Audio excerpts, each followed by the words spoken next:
these three sightings we had in the sun last year are some of the most important.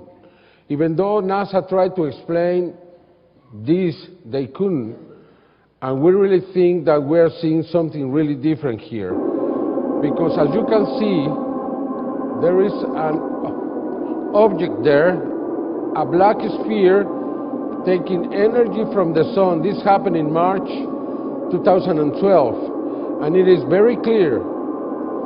It is what Dyson said in the 1960s, that probably in the future would exist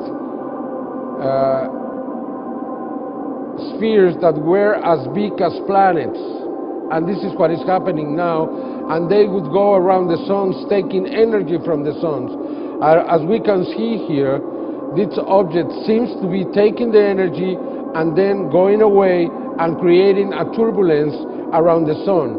I think this is really important because this also could explain why there is so much activity.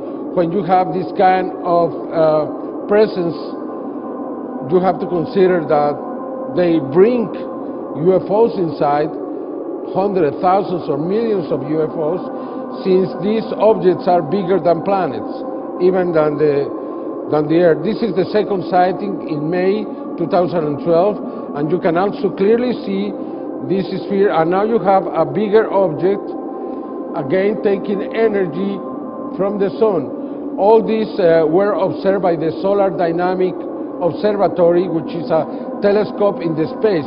You can even see the energy going around the object, making clearer the presence of this huge black sphere in the sun. I believe that was very important, and I also think it's very important what we found out in Mars. Probably you just remember that in November the 9th, 2007, at the Gusev crater, the Spirit rover took this image that hasn't been explained yet. You can clearly see a human creature there, or looks like human, looks like a woman. That's not a rock. NASA said this was a rock. Do you think it's a rock? Now we use some filters, and we can clearly see now the color, the real color of the dress. You can see the hand, you can see the feet, you can see the other hand, and it's now clearer than before. We have worked on this a lot, and now we think that we can clearly see a human